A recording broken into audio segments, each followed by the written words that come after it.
ఆయనే రక్షించును గనుక ఆయనకు యేసు అను పేరు పెట్టుదువనెను. చిన్న ప్రార్థన అన్నానని ఎవరు వెళ్ళిపోకండి అమ్మ. ఒక అరగంట. త్రియేకుడువైన దేవ, భూమి కంటెను ఆకాశము కంటెను, వెండి కంటెను బంగారము కంటెను, వజ్రములు కంటెను వైఢూర్యములు కంటెను, తేనె కంటెను జుంటె తేనె ధారల కంటెను మధురమైన నీ వాక్యమును మాకిచ్చినందుకు స్తుతులు చెల్లిస్తున్నాము. క్రిస్మస్ అన్న పండుగ చేసుకొన్న మెండుగా, మానవాత్మ నిండుగా చేయకున్న దండుగని ప్రవ్వా, ఇది క్రిస్మస్ కాలమానమని మా దైవజనులు పాటలలో నేను స్తుతించినట్లుగా ప్రవ్వా, ఈ సంవత్సరంలో తండ్రి నీ ఏర్పాటు బైబిల్ మిషన్ పక్షముగా గుంటూరు ప్రధాన కేంద్రముగా రెవరెండ్ ఇదిగో ప్రవ్వా మరి మోజేసయ్య గారిని నిలువబెట్టుకుని తండ్రి ఈ పండుగను జరిగించుచున్నందుకు స్తుతులు చెల్లిస్తున్నాము. కొద్ది సమయము నీ వాక్యం ద్వారా మాతో మాట్లాడుమని మా మంచి వాక్య బోధకుడు మహామహిమలోకమును విడిచి మానవలోకమునకు బెత్లెహేము బాలుడుగా రక్షకుడుగా ఈ లోకమునకు వచ్చి వేసిన యేసు నామమున ప్రార్థన అడుగుచున్నాము పరమ తండ్రి, ఆమేన్.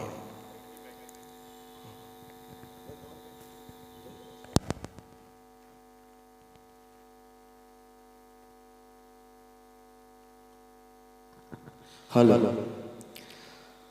జనన దినమునందు రక్షణయను ఫలంబు, జనన దినమునందు రక్షణయను ఫలంబు తెచ్చి ప్రేమతో నీవు నాకిచ్చినావు.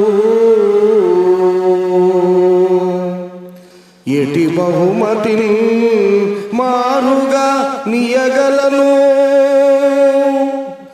ఎటి బహుమతి మారుగా నీయగలను. హృదయము కాల్కగా నిచివైతూ రమ్ము స్వీకరింపుము జగా ద్రాక్షకుండా.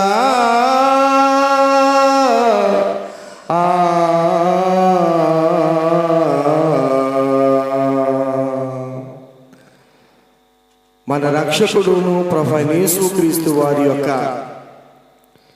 ఈ జన్మదిన ఆరాధన పండుగలో ఏకీభవించిన విశ్వాసులారా, ప్రభువైన యేసుక్రీస్తు వారి నామమున కృపయు సమాధానములు, క్రిస్మస్ పండుగ యొక్క దీవెనలు ఆయన రాకడ పర్యంతము మనకు మెండుగా అనుగ్రహించి ఆయన మహిమ రాకడకు మనను సిద్ధపరచును గాక. ఆమేన్. ఈ చక్కని అవకాశమును నాకు కల్పించిన త్రిత్వదేవునికి నా వందన మరణాతలు. అలాగునే ఈ సంఘ నాయకులు, వ్యవస్థాపకులు, తండ్రి సమకాలికులు, పెద్దయ్య గారు రెవరెండ్ విజయ్ కుమారయ్య గారికి మరణాత, అలాగే పెద్ద తల్లి గారు ప్రేమలతమ్మ గారికి మరణాత.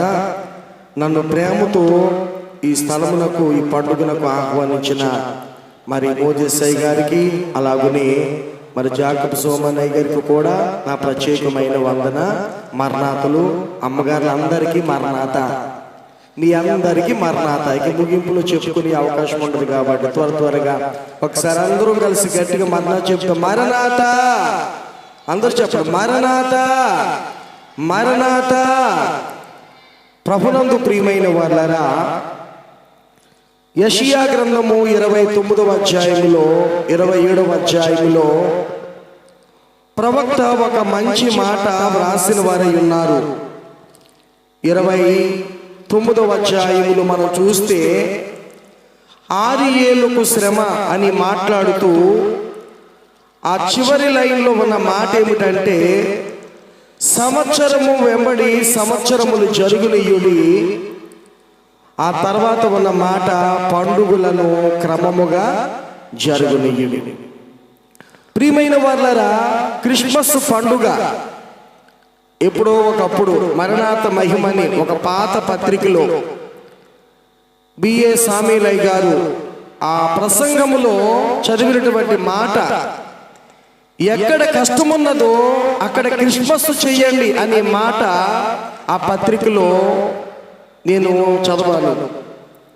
దేవుని వాక్యమును ఆలోచన చేసినట్లయితే విశ్వాస జీవితములో ఎన్ని కష్టములున్నా, ఎన్ని శ్రమలున్నా, ఎన్ని ఇబ్బందులున్నా, సృష్టి కలుగు చేసిన దేవాది దేవుడు ఈ లోకమునకు ఆయన నడుగా వచ్చి ఉన్నారు. కాబట్టి నా తండ్రి నా కోసం ఉయ్యాలో, నరుడుగా పుట్టెను ఉయ్యాలో అని మన తండ్రి గారు దైవజనులు దేవదాసయ్య గారు పాటల ద్వారా, బోధల ద్వారా, పద్యముల ద్వారా ప్రభువును ఎత్తుకుని, హత్తుకుని, ముద్దు పెట్టుకుని దైవజనులు ఎలాగైతే క్రిస్మస్ బాలుడిగా వచ్చిన ప్రభువును మనసారా స్తుతించారో, ఈ క్రిస్మస్ పండుగ చేయుచున్న మనము కూడా సంవత్సరానికి ఒకమారు బాలుడిగా వచ్చిన ప్రభువును మనసారా ఆరాధించుచు, రేపు ఆయన వచ్చేటప్పుడు, పెండ్లి కుమారుడుగా వచ్చేటప్పుడు సంఘము ఎవరైతే పండుగ చేయుచున్నామో, పండుగ చేయుచున్న సంఘము వధువుగా సిద్ధపడి పరలోకములో ప్రభువు చెంత 7 ఏండ్ల మహాశ్రమ కాలం అంతా కూడా భూమి మీద మిగిలిపోయేవారందరూ శ్రమకాలములో ఉంటే, ఎత్తబడే వధువు సంఘము అసలైన మగబిడ్డ అదునకు వెలసని దైవజనుడు క్రిస్మస్ పాటల్లో ప్రభువును స్తుతించున్నట్లుగా 7 ఏండ్ల పెండ్లి విందులో ప్రభువు చెంత కూర్చుండే ధన్యత పరిశుద్ధాత్మ తండ్రి మనెల్లరికూ అనుగ్రహించును గాక. ఆమేన్. గబ్రియేలు దేవదూత చెబుతున్న మాట అందరికీ బాగుగా ఈ వాక్యము తెలిసినటువంటి మాటే.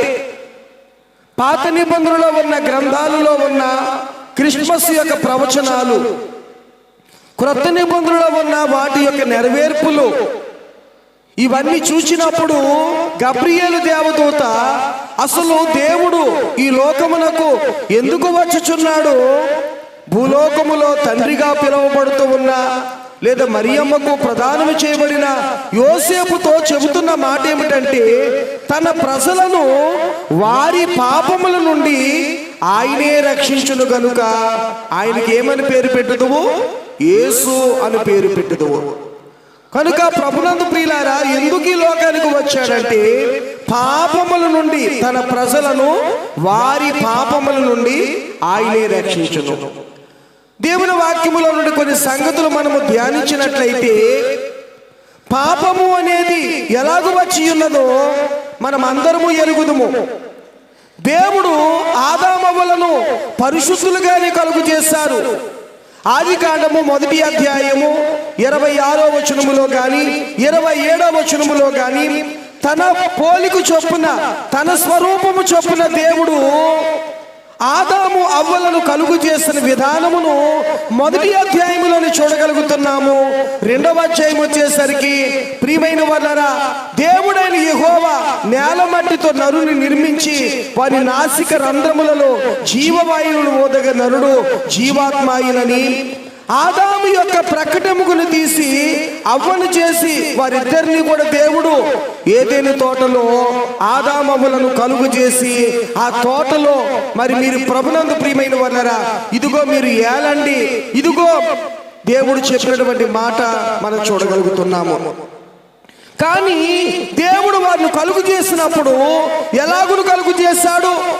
ప్రసంగి గ్రంథములో కూడా సొలొమోను అన్నాడు, దేవుడు నరులను కలుగు చేసినప్పుడు యథార్థవంతులుగా ఆయన కలుగు చేశాడు. కానీ ప్రసంగి గ్రంథము ఒక మారు మనము చూసినప్పుడు సొలొమోను మహారాజు వ్రాసినటువంటి మాటను మనము జ్ఞాపకం చేసుకున్నట్లయితే, బహుశా 7వ అధ్యాయము చూసినట్లయితే 29వ వచనములో ఉన్నమాట, ఇది ఒకటి మాత్రము నేను కనుగొంటిని, ఏమనగా దేవుడు నరులను యథార్థవంతులుగా పుట్టించును గాని వారు వివిధమైన తంత్రములు కల్పించుకుని ఉన్నారు. ఓ ఆదామా, ఓ అవ్వ, తోట మధ్యలో ఉన్న అన్ని వృక్ష ఫలములు మీరు తినండి, కానీ ఆ తోట మధ్యలో ఉన్న వృక్ష ఫలము మీరు తినకూడదని దేవుడు వారికి ఆజ్ఞాపించాడు. ప్రియమైన వాళ్ళారా, ఇదిగో దేవుడు ఎంత వారికి చెప్పినా గాని సాతానుడు వారిని మాయలో పడేశాడు. దేవుడు ఏ పండు అయితే తినవద్దని చెప్పాడు, సాతానుడు అదే పండు తినిపించాడు.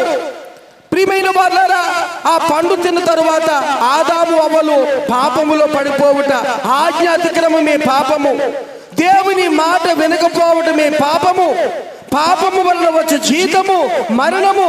ఆదామవ్వలు వారు ఏ రీతిగా ప్రియమైన వాళ్ళారా దేవుని యొక్క మాటను, ఆజ్ఞను అతిక్రమించి వారి పాపములో పడిపోయారో మనం అందరము ఎరుగుదము.